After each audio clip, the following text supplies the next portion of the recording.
Two astronauts are waiting to find out when they can return home.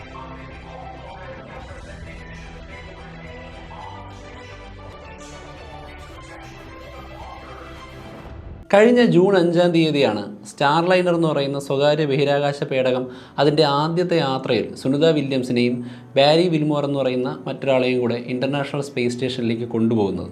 അപ്പോൾ ബോയിങ്ങിൻ്റെ സ്റ്റാർലൈനറിൻ്റെ ഒരു പരീക്ഷണവും അവരുടെ ഒരു അഭിമാന പ്രശ്നമായിരുന്നു യാത്രികരെ ഇൻ്റർനാഷണൽ സ്പേസ് സ്റ്റേഷനിൽ എത്തിച്ചതിന് ശേഷം നാസയുടെ കോൺട്രാക്റ്റുകൾ സ്പേസ് എക്സിന് മാത്രം കിട്ടാതെ തങ്ങൾ കൂടി നേടിയെടുക്കുക എന്നുള്ളത്.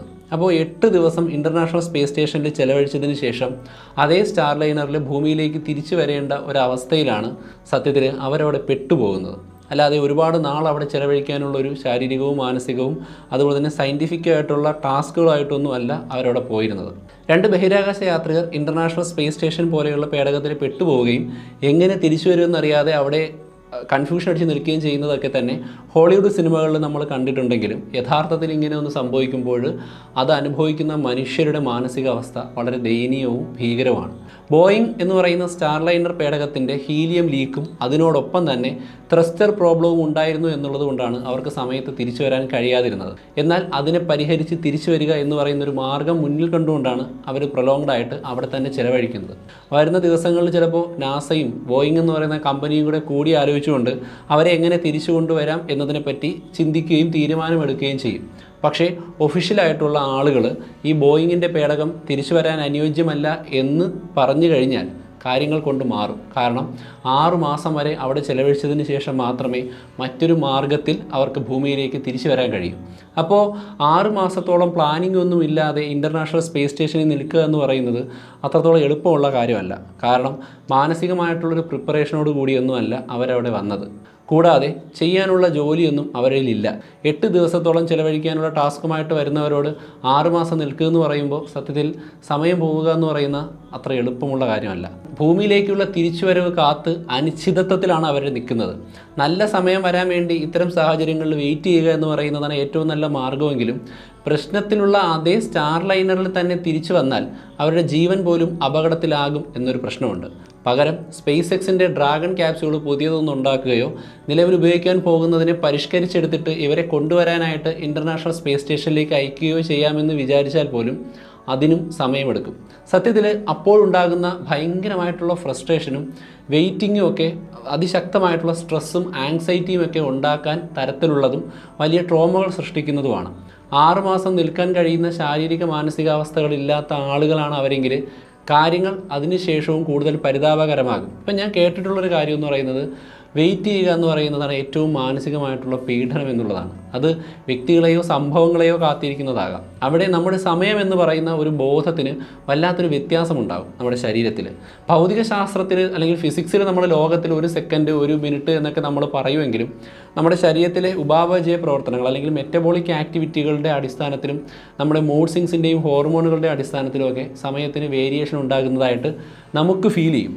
അതുകൊണ്ട് തന്നെ വ്യക്തിപരമായി നമുക്ക് അനുഭവപ്പെടുന്ന സമയം അല്ലെങ്കിൽ സെൻസ് ഓഫ് ടൈം എന്ന് പറയുന്നത് വ്യത്യാസമാണ്. ഉദാഹരണത്തിന് നിങ്ങൾ അവസാന സമയത്ത് ഒരു അത്യാവശ്യ കാര്യത്തിന് വേണ്ടി പോകാൻ നിൽക്കുമ്പോൾ ട്രെയിൻ ലേറ്റ് ആവുന്നു അല്ലെങ്കിൽ ബസ് ലേറ്റ് ആവുന്നു, ഫ്ലൈറ്റ് ലേറ്റ് ആവുന്നു എന്നതിനെക്കുറിച്ച് ആലോചിക്കുക. അങ്ങനെ സംഭവിക്കാറുണ്ട്. ഇനി നിങ്ങൾക്ക് പ്രിയപ്പെട്ട ഒരാളെ നിങ്ങൾ വല്ലാതെ കാത്തു നിൽക്കുന്നു, എന്നാൽ അയാൾ അതേപോലെ വൈകുന്നു എന്ന് വിചാരിക്കുക.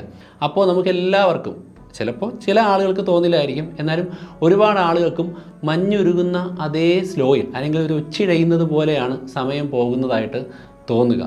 യഥാർത്ഥത്തിൽ സമയം പോകുന്നതിനേക്കാൾ വളരെയധികം സ്ലോ ആയിരിക്കും അപ്പോൾ നമുക്ക് അനുഭവപ്പെടുന്ന സമയം. നമ്മൾ ജിമ്മിലൊക്കെ പോകുന്നവരാണെങ്കിൽ ചെയ്യുന്ന ഒരു എക്സസൈസ് ഉണ്ട്, പ്ലാങ്ക് എന്നാണ് അതിൻ്റെ പേര്. നമ്മുടെ കൈമുട്ടും കാലിൻ്റെ ടോയും മാത്രമേ തറയിൽ കൊള്ളൂ. അപ്പോൾ 1 മിനിറ്റ് നമ്മൾ എണ്ണി പ്ലാങ്ക് എന്ന് പറയുന്ന ഒരു എക്സസൈസ് ചെയ്യുമ്പോൾ നമുക്ക് സത്യത്തിൽ ആ ഒരു നിമിഷം അരമണിക്കൂറും 1 മണിക്കൂറും ഒക്കെ ആയിട്ട് പോകുന്നത് പോലെ തോന്നും. ഐൻസ്റ്റീൻ പറഞ്ഞിട്ടുള്ളത് പോലെ നമുക്ക് പ്രിയപ്പെട്ട ഒരാളോട് നമ്മൾ സംസാരിക്കുമ്പോൾ നമുക്ക് സമയം പെട്ടെന്ന് പോകുന്നതായിട്ടും എന്നാൽ നമുക്ക് ഇഷ്ടമില്ലാത്തൊരു കാര്യം ചെയ്യുമ്പോൾ സമയമേ പോകാത്തതുപോലെയും തോന്നുന്നതാണ് മനുഷ്യന് അനുഭവപ്പെടുന്ന സെൻസ് ഓഫ് ടൈം. അപ്പോൾ ആ സമയത്ത് നമ്മൾ അത്രയ്ക്ക് സ്ട്രെസ് അനുഭവിക്കുമ്പോൾ നമ്മൾ സമയം എണ്ണി നിൽക്കും. അപ്പോൾ സമയത്തെക്കുറിച്ചുള്ള ഒരു ബോധം, ഒരു ആലോചനയാണ് അവിടെ സമയത്തിൻ്റെ വേഗത കുറയ്ക്കുന്നതായിട്ട് നമുക്ക് തോന്നാൻ കാരണം. അതുപോലെ തന്നെ അപ്പോൾ നമുക്കൊരു ആഗ്രഹമുണ്ട്, ഈ വെയിറ്റിംഗ് എപ്പോൾ അവസാനിക്കും, എത്രത്തോളം സമയം കടന്നു പോയാലാണ് ഈ ഒരു ഫ്രസ്ട്രേറ്റഡ് ആയിട്ടുള്ള മൊമെൻ്റ് ഇല്ലാതാവുക. അങ്ങനെ നമ്മൾ ഇടയ്ക്കിടയ്ക്ക് വാച്ചിലേക്ക് നോക്കും. മിനിറ്റുകളും മണിക്കൂറുകളൊക്കെ നമുക്ക് എണ്ണി എണ്ണി തോന്നാൻ തുടങ്ങും. അതുകൊണ്ട് തന്നെ പലതരത്തിലുള്ള ഇമോഷണൽ ആയിട്ടുള്ള ഡിഫറൻസുകളും ബ്ലഡിലേക്ക് പലതരത്തിലുള്ള ഹോർമോണുകളും ഒക്കെ തന്നെ ഇരച്ച് കയറാൻ ആരംഭിക്കും. വളരെ തിരക്കുള്ളൊരു ദിവസം അങ്ങനെയല്ല. അപ്പോൾ കൊറോണ മൂലം എല്ലാവരും വീട്ടിൽ ഇരുന്ന സമയം നമ്മൾ എങ്ങനെയാണ് സമയം കളഞ്ഞത് എന്ന് ആലോചിച്ചാൽ അറിയാം, വളരെ ബുദ്ധിമുട്ടായിരുന്നു. അന്താരാഷ്ട്ര ബഹിരാകാശ നിലയത്തിൽ ഒരു ദിവസം സാധാരണ 16 സൂര്യോദയങ്ങൾ വരെ കാണാൻ കഴിയുമെന്നാണ് പറയുന്നത്. രാവിൻ്റെയും പകലിൻ്റെയും വ്യത്യാസമില്ലാത്ത ഒന്ന് സ്വസ്ഥമായിട്ട് ഉറങ്ങാനോ കൃത്യമായിട്ട് കട്ടിലിൽ കിടക്കാനോ നന്നായിട്ട് ഭക്ഷണം കഴിക്കാനോ വ്യായാമം ചെയ്യാനോ ആരോഗ്യ സംരക്ഷണം നടത്താനോ കഴിയാത്ത കുടുങ്ങിപ്പോകുന്ന ആളുകൾ, പ്രത്യേകിച്ച് ചെയ്യാൻ ടാസ്കുകളൊന്നും ഇല്ലാതിരിക്കുമ്പോൾ അവർക്ക് സമയം പോകുന്നത് ഭയങ്കര പ്രശ്നം തന്നെയാണ്. അന്താരാഷ്ട്ര ബഹിരാകാശ നിലയത്തിൽ മാത്രമല്ല ഭൂമിയിലും ഇതുപോലെയുള്ള ടൈം ട്രാപ്പുകൾ ഉണ്ടാകാനിടയുണ്ട്. അതിൽ ഭൂമിയിലെ ഏറ്റവും എക്സ്ട്രീം ആയിട്ടുള്ള കണ്ടീഷനുള്ള അന്റാർട്ടിക്കയിലെ റിസർച്ച് സ്റ്റേഷനുകളിലെ ഗവേഷകരുടെ അവസ്ഥയും ഏകദേശം ഇതുപോലെ തന്നെയാണ്. അവർ ഭൂമിയുടെ സർഫസിലാണെന്നേ ഉള്ളൂ, ബാക്കി എല്ലാ കാര്യങ്ങളും ബഹിരാകാശത്തുള്ളതുപോലെ തന്നെയാണ്. ഉദാഹരണത്തിന് എല്ലാ വർഷവും ഇൻസ്റ്റിറ്റ്യൂട്ട് ഓഫ് അന്റാർട്ടിക്ക അർജൻറ്റീനോ എന്ന് പറയുന്ന ഒരു സംഘടനയും ഫ്രഞ്ച് പോളാർ ഇൻസ്റ്റിറ്റ്യൂട്ടും ഇറ്റാലിയൻ അന്റാർട്ടിക്കൻ പ്രോഗ്രാമിലും ഒക്കെ തന്നെ ഒരുപാട് ആളുകൾ അവരുടെ ഗവേഷണത്തിന് വേണ്ടി അന്റാർട്ടിക്കയിലുള്ള നിലയങ്ങളിൽ ഏകദേശം 16 മാസത്തോളം തുടർച്ചയായിട്ട് ജീവിക്കാറുണ്ട്. അപ്പോൾ ഫ്രോസൺ പോയിൻറ്റിന് താഴെ പ്രവർത്തിക്കുന്ന അവിടെ മാർച്ച് മുതൽ ഒക്ടോബർ വരെയുള്ള മാസങ്ങളിൽ പോളാർ വിൻ്റർ നടക്കുന്ന സമയമാണ്. ഏകദേശം 6 മാസത്തോളം സൂര്യൻ ഉദിക്കുന്നില്ല എന്ന് മാത്രമല്ല, അവിടുത്തെ പുറത്തെ താപനില ഏകദേശം -60 ഡിഗ്രി സെൽഷ്യസിന് പുറത്തേക്ക് പോവുകയും അല്ലെങ്കിൽ താഴേക്ക് പോവുകയും ഒരു മണിക്കൂറിൽ 160 കിലോമീറ്റർ വരെ വേഗത്തിൽ വീശിയടിക്കുന്ന കാറ്റുകളും ഉണ്ടാകാറുണ്ട്. വാതിലുകൾ പോലും തുറക്കാൻ കഴിയാതെ മഞ്ഞ് മൂടിക്കിടക്കുന്ന അവിടെ ആ സമയങ്ങളിൽ പലപ്പോഴും ഇൻ്റർനെറ്റ് ലഭ്യത പോലും കറക്റ്റ് കിട്ടാറില്ല. അപ്പോൾ പുറം ലോകമായിട്ട് യാതൊരു ബന്ധവുമില്ല, സ്റ്റോക്ക് ചെയ്തിരിക്കുന്ന ഭക്ഷണം മാത്രമാണ് ആശ്രയം എന്നുള്ള രീതിയിൽ ജീവിക്കുക എന്ന് പറയുന്നത് അതിഭീകരമായിട്ടുള്ള ഭൂമിയുടെ ഒരു അവസ്ഥയാണ്. ഒരു ബോയിങ് 747 എയർപ്ലെയിനിൻ്റെ അകത്ത് എത്രയുണ്ടോ അത്രയും സ്ഥലമുള്ള പ്രദേശത്താണ് നിലവിൽ സുനിത വില്യംസും ബാരി വിൽമോറും താമസിക്കുന്നത്. പക്ഷേ അവർ എങ്ങനെ എപ്പോൾ തിരിച്ചു വരും, എന്തുകൊണ്ട് ഡിലേ സംഭവിക്കുന്നു തുടങ്ങിയ ചോദ്യങ്ങൾ സത്യത്തിൽ അവർക്ക് വളരെയധികം ബുദ്ധിമുട്ടുണ്ടാക്കിക്കൊണ്ടിരിക്കുന്നു എന്ന് തന്നെയാണ് മനസ്സിലാക്കാൻ സാധിക്കുന്നത്. കുറച്ചുകൂടി ആഴത്തി പറഞ്ഞു കഴിഞ്ഞാൽ നമ്മുടെ ഭൂമിയുടെ സമയം എന്ന് പറയുന്നത് പ്രധാനമായിട്ടും 24 അവർ സൈക്കിൾ അല്ലെങ്കിൽ ഭൂമിയുടെ ഒരു കറക്കം മൂലം ഉണ്ടാകുന്ന രാവും പകലും ഉപയോഗിച്ചുകൊണ്ട് നമ്മൾ ലിങ്ക് ചെയ്താണ് വച്ചിരിക്കുന്നത്.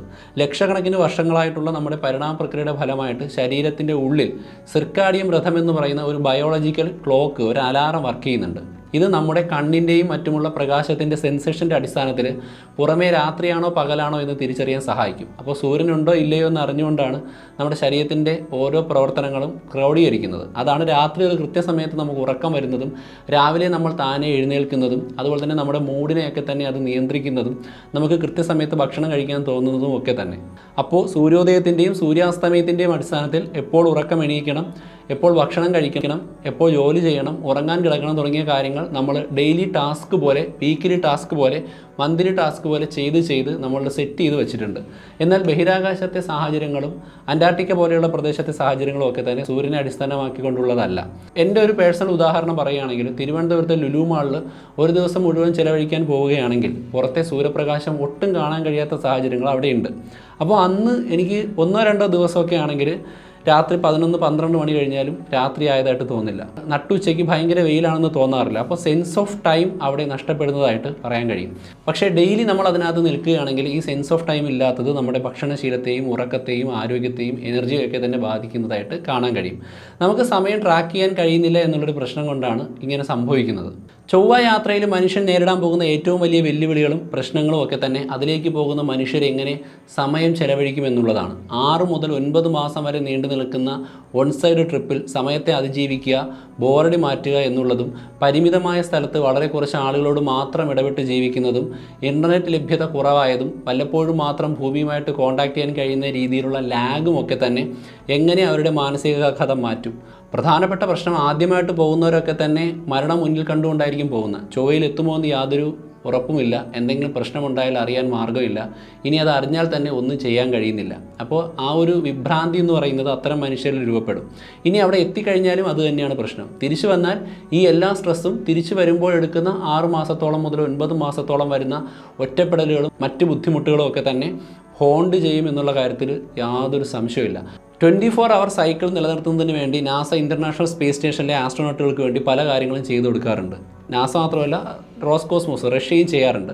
എന്നാൽ ഒരു ടാസ്കും ഇല്ലാതെ 8 ദിവസം പോയിട്ട് 6 മാസം നിൽക്കേണ്ടി വരുന്ന അവസ്ഥയിൽ സത്യം പറഞ്ഞാൽ അതൊരു ഭീകരമായിട്ടുള്ള അവസ്ഥ തന്നെയാണ്. സുനിത വില്യംസനും ബാരി വിൽമോറിനും എത്രയും പെട്ടെന്ന് ഭൂമിയിലേക്ക് തിരിച്ചു വരാൻ കഴിയട്ടെ, അത് സുരക്ഷിതമായി തന്നെ സംഭവിക്കട്ടെ എന്ന് പ്രതീക്ഷിക്കാം. ബൈ.